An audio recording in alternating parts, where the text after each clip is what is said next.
வணக்கம். இன்றைக்கி நம்ம பார்க்க போகிற சமையல் ஒரு அருமையான வேர்க்கடலை சட்னி எப்படி செய்யலாங்கிறத பார்க்கலாம். எப்பயும் போல் பண்ணாமல் கொஞ்சம் டிஃப்ரெண்ட்டாக இந்த வேர்க்கடலை சட்னி செஞ்சு பாருங்கள்.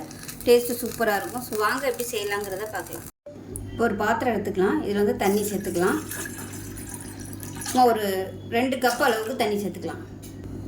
இப்போ இதில் தண்ணி சூடாக ஆரம்பிச்சிருச்சு. இப்போ இந்த ஸ்டேஜில் ஒரு 6 பச்சை மிளகாய், எவ்வளோ காரம் தேவையோ அதுக்கு தகுந்த மாதிரி பச்சை மிளகாய் சேர்த்துக்கோங்க. நான் வந்து ஒரு 6 சேர்த்துருக்கேன். இப்போ சேர்த்து இதை வந்து நம்ம வேக விட்டு எடுத்துக்கலாம். இந்த கலர் வந்து சேஞ்ச் ஆகணும், அந்த அளவுக்கு இது வேகட்டும்.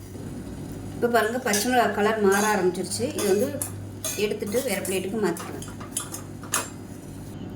இப்போ ஒரு பேன் எடுத்துக்கலாம். இதில் மெஷரிங் கப்பில் 1/4 கப் அளவுக்கு வேர்க்கடலை, வறுக்காத வேர்க்கடலை, இதை வந்து நம்ம வறுத்து எடுத்துக்கலாம். வேர்க்கடலை நல்லா வறுபட ஆரம்பிச்சிருச்சு. இதையும் வேறு பிளேட்டுக்கு மாற்றிக்கலாம். இப்போ வறுத்து வச்ச வேர்க்கடலையை சேர்த்துக்கலாம். இதுக்கு முன்னாடியே பச்சை மிளகா வந்து காம்பு எடுத்துகிட்டு மிக்ஸி ஜாரில் சேர்த்துருக்கேன். இப்போ இந்த வேர்க்கடலையே சேர்த்துக்கலாம். வறுத்தது நீங்கள் வறுத்தது ஏற்கனவே வச்சுருந்தீங்கன்னா நீங்கள் அப்படியே சேர்த்துக்கோங்க. இது கூடவே ஒரு பல் பூண்டு, ஒரு 3 டேபிள் ஸ்பூன் வர மாதிரி பொட்டுக்கடலை, கொஞ்சமாக கொத்தமல்லி இலை,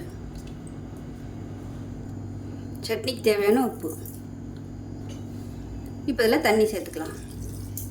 சேர்த்துட்டு இப்போ நல்லா நைஸாக அரைச்சிட்டு பார்க்கலாம்.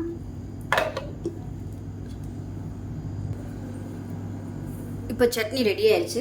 வேற ஒரு பவுலுக்கு மாற்றிக்கலாம். இப்போ இது வந்து நான் தண்ணியாக வச்சுருக்கேன். நீங்கள் கெட்டியாக வச்சுக்கிறதுனாலும் வச்சுக்கலாம். இட்லிக்கு சாப்பிட்றதா இருந்தால் நல்லா அந்த மாதிரி தண்ணியாக வச்சுக்கிட்டு சாப்பிடுங்க, சூப்பராக இருக்கும். இந்த சட்னி சுகர் பேஷண்ட்டாக இருக்கிறவங்களுக்கு இந்த சட்னி ஒரு பெஸ்ட்டு சட்னினே சொல்லலாம். ஏன்னா வேர்க்கடலை, பொட்டுக்கடலை இது ரெண்டுமே வந்து நல்லது. இப்போ இதில் கடுகு, வரமிளகா, கருவேப்பிலை, பெருங்காயம் போட்டு தாளித்து கொட்டிக்கலாம். அவ்வளோதான், அருமையான ஒரு வேர்க்கடலை சட்னி சூப்பராக ரெடி ஆயிடுச்சு. எப்பயும் போல் பண்ணாமல் கொஞ்சம் டிஃப்ரெண்ட்டாக இது மாதிரி செஞ்சு பாருங்கள். நல்லா ஃப்ளேவராக இருக்கும். செஞ்சு பார்த்துட்டு எப்படி வந்துச்சுங்கிறத சொல்லுங்கள். வீடியோ பிடிச்சிச்சுன்னா லைக் பண்ணுங்கள், கமெண்ட் பண்ணுங்கள், சேனலை சப்ஸ்கிரைப் பண்ணுங்கள், பக்கத்தில் உள்ள பெல் பட்டனையும் ப்ரெஸ் பண்ணுங்கள். நன்றி.